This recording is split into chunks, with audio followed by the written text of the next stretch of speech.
We have a great comment that I think goes perfectly with Oh, this. I love it. Who's Quite, that from? it's from MM. MM. MM. Tips for a 5-year-old that has zero interest in reading or learning the letter sounds. Uh-huh. I know you're saying they will do it in their own time, but she just has no desire. Yeah. Mm-hmm. So you can do a couple things. First, you have to ask yourself, like, is it important that my child learn this skill right now? Is there something else that your child is hyper focused on that they need to accomplish first, either developmentally or emotionally, before you work on those letter sounds again? Mm-hmm. So that's just a question. It's the kind of question that we ask in our courses, and it's a Montessori question to ask yourself. That's where the humility is coming in. So, am I being motivated to teach these sounds because my child is ready and willing and interested to work on them? Or is it coming from an external expectation that every 5-year-old is supposed to learn to read at this age? All right, so that's the first thing to ask yourself is, okay, where is this anxiety that I'm feeling coming from? Is it external and being pressured on me, or is it because I really feel like this is the right time based on my observation?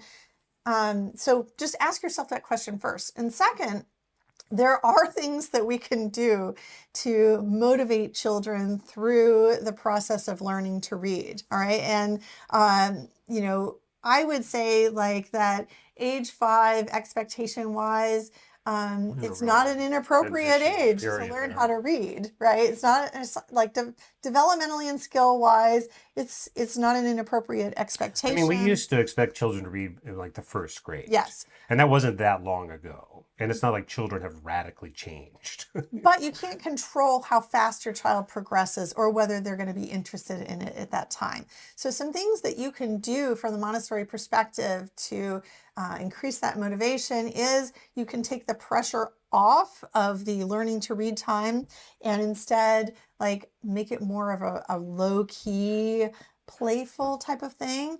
An example, I was telling David earlier, I wish I had a whole bunch of little plastic eggs right now because Yeah. there's so much you can do with them. And if you Oh, have that is a them, yeah. If that I don't, yeah. Go ahead. Go ahead. if you have them, you should save them. All right. Because if you have those little plastic eggs around, they're perfect for hiding little messages inside. Yeah, So it's a those are the fun way to those teach are the reading. kind of keys that do make Montessori more interesting and more fun is by integrating that play. And so I have found like children are much, much more willing and interested in engaging in reading lessons in particular if you're using cute little objects and if you're hiding them in places. And so you can hide them inside a box. We have a game called the Clue game that's like perfect example of It's how to, similar to this egg idea that you're talking yeah, about. Yeah. it's a perfect example of how to make a Montessori lesson super interactive and very, very engaging. It's more like a game, or it Yeah. feels more like a game. Um, you can hide letters inside Easter eggs and then open them up and discover them.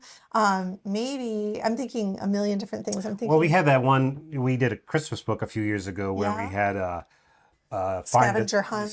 find the Santa. So we would like, Hmm. yeah, we would say like Yeah. go get yourself a little toy Santa and hide him somewhere in your house, and then write a series of little notes and then Yes. hide those. And then as the child reads one, it gives them the clue to the next clue. Those are really fun ways to bring reading in and into a lower stress environment that is 100% teaching reading. Yes. Um, Other games that we teach in our courses are the knock knock, like knock knock, when you're learning your letter sounds, turn it in. Who is it going to be? And it's all about like you're playing a peekaboo type of game with letters. So those sorts of playful games are a great way to do it. I just have found that like with the classic I Spy game, it has a limited Yeah, span of interest, like yeah, eventually that's your a good kid point. gets the feeling that you're not just playing a game, you're trying to get them to do something and then they'll rebel. They'll be like, I'm not going to play that with Yeah, you I mean, anymore. we don't know the So, exact makeup of your child, but I know I was always pretty oppositionally defined. Still am. Can't be told anything. yeah. And if I feel like I'm being taught, I rebel. I have to feel like I'm being engaged. And Yeah. like that's not uncommon. And it's actually true for everybody, no matter where you might fit in terms of learning. The key, we've said this last week, the key to good learning is to let the learner, your child in this case, feel like they're in charge. Yeah. And so what you're doing through your observation and understanding of the lesson structure is you're bringing things to them that don't feel threatening, that feel they could feel successful at, that give them a chance to make the aha. Yeah. And when you do that, it's awesome. Now, the reason I Now, brought up the wait. first grade is because I wanted to say, like, I think we've kind of gotten to a point in society where we expect children to be able to Yes. read much I earlier was going to than say, was like, traditionally expected. And I don't know that it's necessarily based entirely on best practice. science. I Yeah, I know. think it's Yeah. driven more by money. I mean, Most frankly. things come down to that. But no, that's actually, I'm really glad you brought it up because I was thinking the same thing. Your child is on the cusp, of the second plane. First plane of development is from 0 to 6. Second plane of development is from 6 to 12. Now, if your child gets into that age 6 territory, it's not that they are past the sensitive period of learning to read. No, There it's is no sensitive period for reading. no, it's a human It, construction. that's a myth. If anyone is telling you there's a sensitive period that's before age 5, that's wrong. There is no evidence for that scientifically or observationally. And having taught, hundreds of children to read in the public school system before becoming a homeschooler, I can tell you that not every child learns to read by the age of, the end of kindergarten, even if you've spent the whole year working on these little reading games. Some children just don't get there. And there's nothing wrong with that. What it means is that as they transition into the next age range, which is that second plane of development, the learning is going to become less absorbent and much more intentional and conscious. And so if you are still experiencing this kind of resistance, and you've just like played it cool through, you've played all the fun games all the way through the end of age 5 into your child's 6-year-old year, and you're still not seeing that love and spark for learning how to read, then by age 6, you and your child are going to sit down and have a conversation. And we teach you how to do this in the lower elementary course. You didn't say, friend, whether you're in our curriculum or not, but if you are, in our complete curriculum, you have access to the lower elementary course as well. So when you get there, you'll learn some great strategies for working with your 6 to 9-year-old, which involves a lot more of like collaboration and planning together. Yeah. And so don't feel like you have missed the boat. We have 2 children who have learned to read in completely different They could not be ways. more different. One essentially taught himself to read. I don't know how he did it.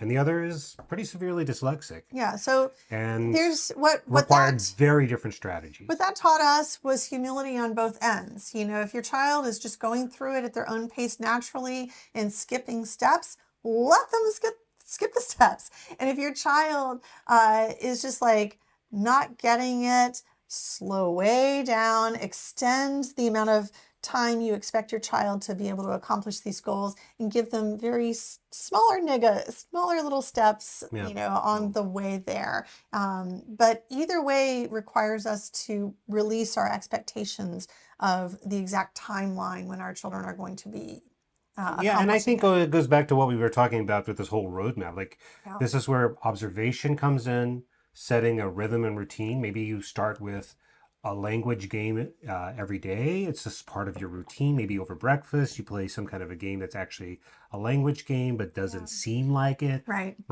And then you're going to start to think about the materials that you want that are going to add to that purpose. And we had a whole series, we just finished a whole 4-part series specifically on picking materials. You can go back and watch that. We also have a document called the Essentials List that you can download. It's free at childoftheredwoods.com/essentials. You can go grab that. But basically what you're looking for is you have to come to this humility thing again. Like, at the end of the day, you don't need a closet full of materials to teach your child. What you need are some very core and essential versatile materials that can grow with you. That's where knowing the scope and sequence again can be very helpful because you can see Yep. what's coming and where you are. And we break everything down by levels. So we've got levels 1 through 6. Yeah. They're not age related at all. They're skill based. Yeah. So for, going back to our comment, like that idea, like a movable alphabet's going to serve you for a long time. Yeah. It would be an example of something where your child, given our very, very basic understanding of where your child is, like there's a lot of value to be had in that. And then setting a routine around that. Yeah, Well, hold on. them Yeah. comments again. Definitely coming from an external idea. I struggle to learn how to read, so I just have such anxiety about it. She Yep. loves math and nature, loves being read to. I will for sure try the Easter egg Yes. thing. She loves to find things. I truly appreciate you taking time to discuss this. I am a part of the curriculum.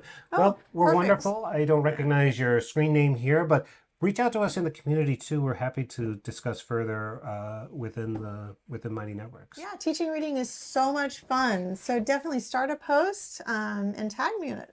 And that's a common story. It wasn't reading for me, it was math. Yeah. And I think for you too. Same, yeah. Yeah.